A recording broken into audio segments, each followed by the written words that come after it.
modo que aquí tenemos algunas medidas de nuestro protocolo de diagnóstico y por supuesto tenemos el montaje en articulador para verificar algunas diferencias que puedan haber entre la relación céntrica y la máxima intercupidación, por si esta modificación de la postura mandibular nos obligase a tomar alguna otra medida, nos obligase a enfrentar el tratamiento desde otra perspectiva, ya no como una clase 1, sino como otra alteración sagital o como otra alteración vertical. En este caso en particular, pues la paciente no tenía grandes alteraciones, prácticamente no había diferencia entre la relación céntrica y la máxima intercupidación, por lo tanto avanzamos en el plan de tratamiento según lo que habíamos previsto inicialmente. Las imágenes de la radiografía panorámica para ver si teníamos alguna cuestión que destacar allí, principalmente valorar la calidad de la raíz de la pieza número 12 para ver si esa pieza podía soportar un tratamiento de rehabilitación con corona o tenía que ser también rehabilitada a través de la implantología. En este caso, consideramos que la raíz del incisivo lateral era lo bastante grande, sólida, como para simplemente colocar una corona encima de ella y mantenerla estable. Muy bien, comenzamos a trabajar entonces en ortodoncia, hicimos la colocación de la aparatología y comenzamos a trabajar con arcos leves, ligeros, para poder iniciar el tratamiento de ortodoncia con movimientos moderados de primera fase. Luego evolucionamos de arco redondo a arcos rectangulares y empezamos a colocar muelles entre el incisivo central y los caninos para poder distribuir en los espacios. Por un lado, para la pieza número 12, en la que íbamos a rehabilitar con corona, y en otro, la pieza número 23, que la teníamos que distalar todo el espacio para poder colocarla en clase 1 canina y poner los implantes de la pieza número 22. Obviamente hicimos un control del segmento posterior, en este caso con barras palatinas, para derrotar los molares, para recuperar una buena clase 1 molar, distribuir correctamente la posición de los premolares. Y una vez que teníamos controlado estos molares, ya comenzamos a posicionar correctamente los premolares en clase 1 y instalando los caninos, la pieza número 23, para llevarla a su posición correcta, adecuada. En poco tiempo conseguimos colocar las piezas en posición y ya el implantólogo aceptó las condiciones en que nosotros teníamos las piezas para que pudiese colocarle el implante y las coronas. La paciente ya no crecía. Tenemos allí entonces una corona provisional. Esta corona es una corona de acrílico que pusimos durante una temporada, durante el tratamiento de ortodoncia, ¿vale? Incluso pusimos un bracket encima de ella para poder trabajar. Siempre que tenemos que trabajar con este tipo de coronas, yo prefiero trabajar con coronas de acrílico porque la puedo tallar, para ajustar la oclusión, puedo cementar brackets sin ningún inconveniente sobre ella y por lo tanto normalmente cuando trabajo con coronas prefiero las coronas de acrílico para poder hacer el manejo de la raíz. Esa corona estaba provisional, estaba cementada en forma definitiva, entre comillas, porque necesitaba un buen control de la raíz y solamente cuando el rehabilitador está en condiciones elimina eso y pone una corona de cerámica o la que estime conveniente, ¿vale? Abajo pusimos una contención permanente porque íbamos a mantenerla durante una temporada con esa contención. Nosotros habitualmente las contenciones permanentes las usamos por un periodo bastante breve, 6 meses, 8 meses, hasta que el periodonto se normaliza y luego hacemos el ajuste oclusal y eliminamos ese tipo de contención, ¿vale? Si hubiésemos tenido que transformar a los caninos en incisivo lateral, en ese caso ya mantenemos la contención permanente todo el tiempo que sea posible y colocamos una férula tipo Michigan en la arcada superior para proteger al paciente de las parafunciones, ¿vale? Muy bien, aquí tenemos un antes y el después, antes de hacerle la rehabilitación protética. Aquí terminó mi trabajo desde el punto de vista del manejo de los espacios, del control de los ejes, de los torques de las piezas superiores, para más o menos garantizar el nivel de la encía del paciente. Obviamente los torques positivos o negativos de las piezas modifican el perfil de la encía y por lo tanto es importante que yo haga un trabajo con arcos rectangulares pesados para poder tener un buen control del margen gingival, para tener una estética adecuada y poder conseguir una muy buena relación cosmética del paciente. En este caso, los brackets son colocados en condiciones normales, no hay ninguna alternativa diferente, no hay ningún secreto detrás de la colocación de la aparatología, porque las piezas para cada una de ellas va a estar en la posición adecuada. Por tanto, se la entregamos al rehabilitador y el rehabilitador hace su trabajo. Aquí tenemos la fotografía final del paciente. Observen que se ve evidentemente una alteración en el tamaño dentario. La pieza número 22 en sonrisa. Observen esta sonrisa.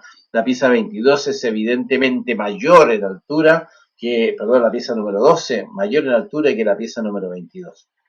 En ese punto no puedo hacer ningún tipo de comentario porque desconozco las posibilidades que podríamos tener aquí en el manejo tanto del implante o de la corona, como para haber normalizado, mejorado la estética del paciente en este frente antero superior.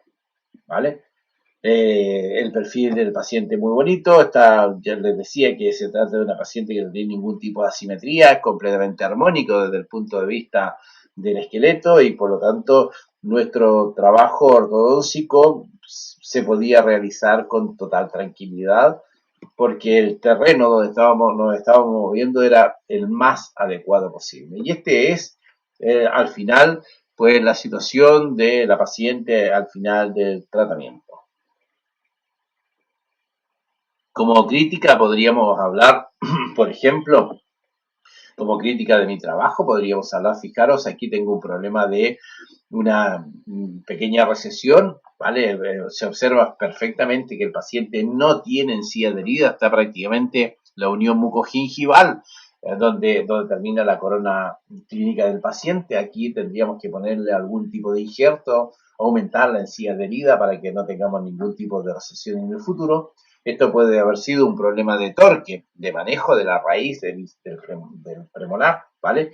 Que haya tenido un exceso de torque negativo y que por lo tanto haya provocado allí alguna recesión gingival provocada por el torque, por la eminencia de la corona, por la eminencia de las raíces de los primeros premolares. Recuerden que los primeros premolares tienen una raíz doble, suelen tener una raíz doble vestibular y palatina y por lo tanto son piezas anchas y que tienen que ser trabajadas con cierto cuidado en relación a los torques, ¿vale? En este caso, si observan también del lado contrario, hay una inserción del freno vestibular y esto nos puede provocar por sí mismo una recesión gingival, ¿vale? Sería importante para el futuro de esta paciente hacer aquí eliminar la inserción, reducir la inserción vestibular y aumentar la encía adherida para que podamos tener una estabilidad en el periodonto de protección y en el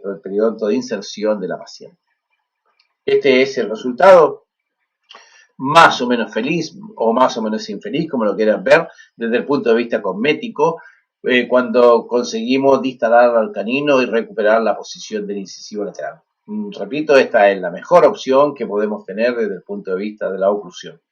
Hemos manejado la arcada superior, hemos manejado la arcada inferior. Si observan en la imagen inferior, tenemos transversalmente bastante mejor los torques. Si se van a la fotografía superior, los torques de la arcada inferior, principalmente del lado derecho, son muy marcados. En cambio, cuando terminamos el tratamiento ya habíamos conformado un poco mejor la arcada superior y habíamos eliminado de alguna forma esta compensación que se había producido en la arcada inferior para compensar, valga la redundancia, el problema transversal de la arcada superior.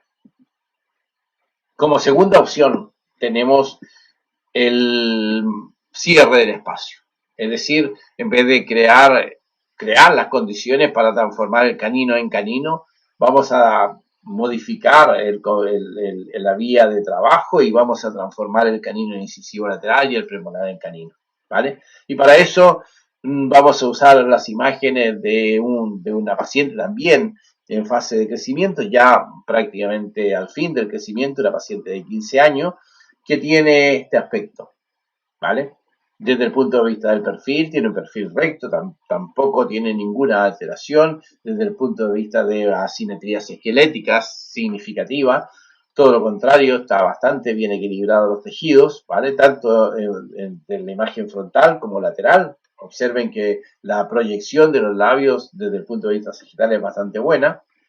Y tenemos aquí las medidas que se hacen habitualmente para poder evaluar las posibles asimetrías de la paciente. Esta paciente en particular fue tratada dentro del curso clínico que tenemos nosotros para que los colegas que vienen a hacer su formación de posgrado la puedan tratar, ¿vale? Y estas entonces son imágenes del estudio que se hace habitualmente dentro de la clínica, dentro del protocolo de diagnóstico, para que los alumnos puedan determinar cualquier tipo de asimetría, cualquier tipo de anomalía vertical, transversal, sagital, en fin.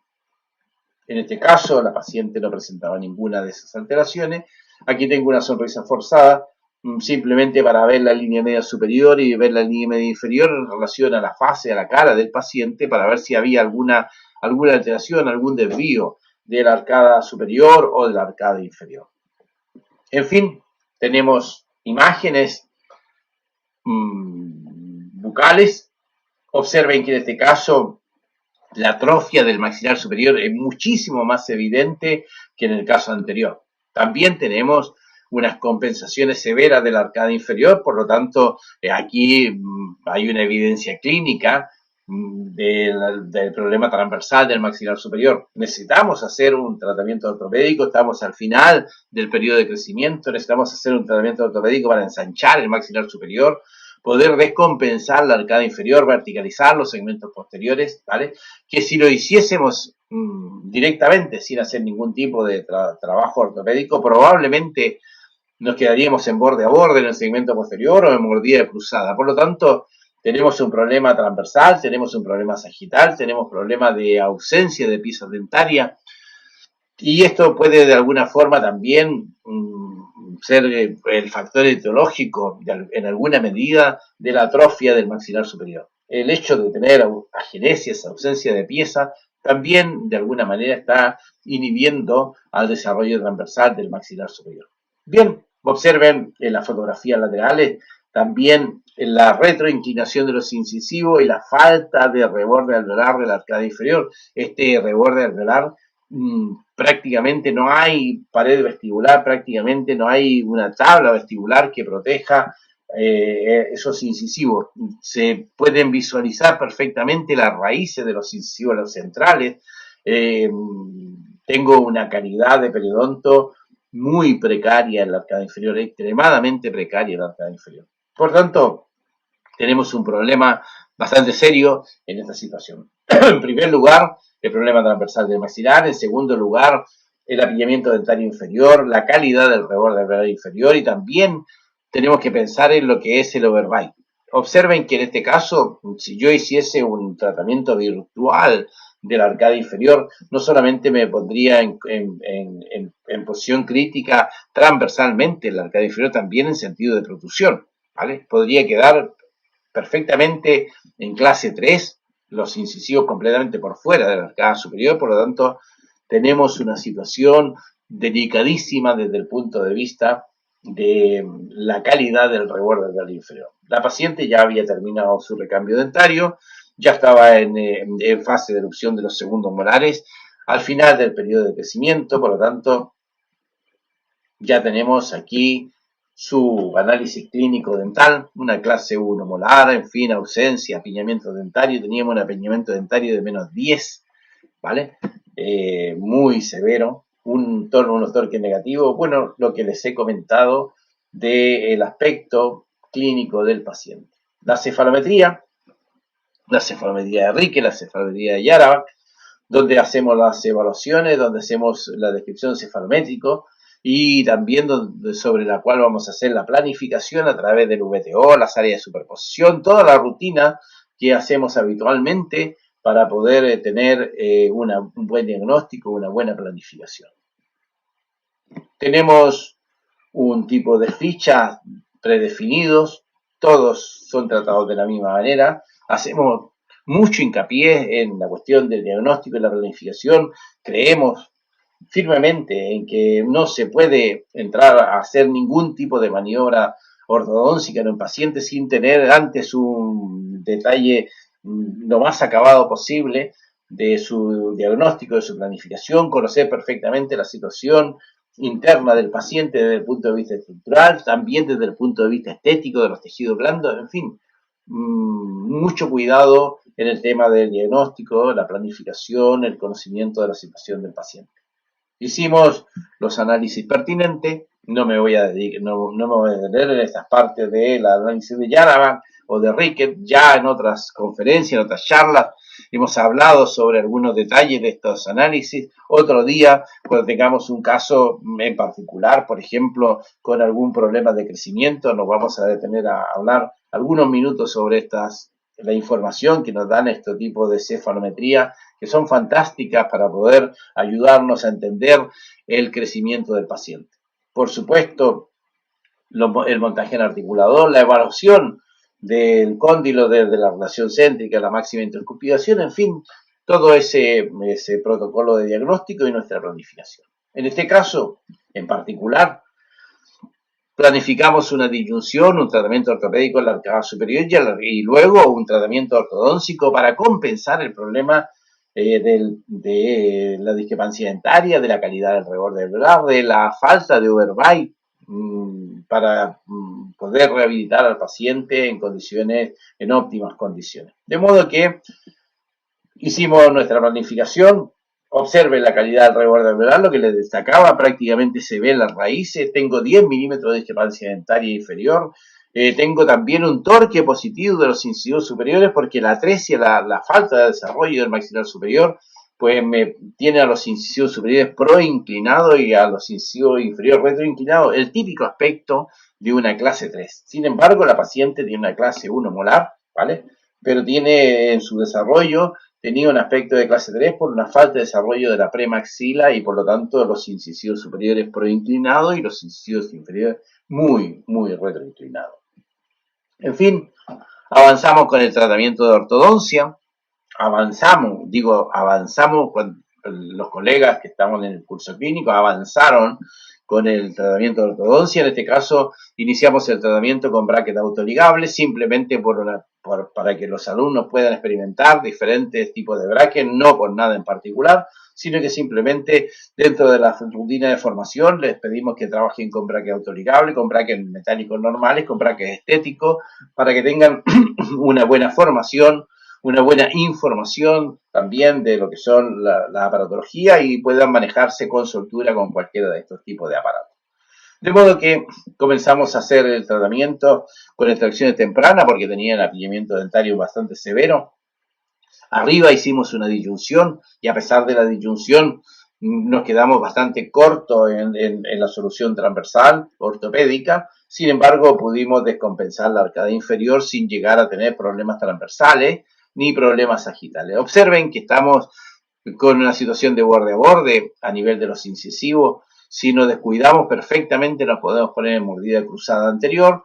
Lo mismo sucede en la parte posterior. Hemos empezado a trabajar con arcos redondos, superelásticos, leves, 0.14, 0.16. Trabajamos mucho con los arcos térmicos, tanto redondos como rectangulares, y luego con arcos de triple fuerza para poder tener un buen control de las fuerzas y tratar de maximizar la respuesta del periodonto a estos estímulos ortodónticos.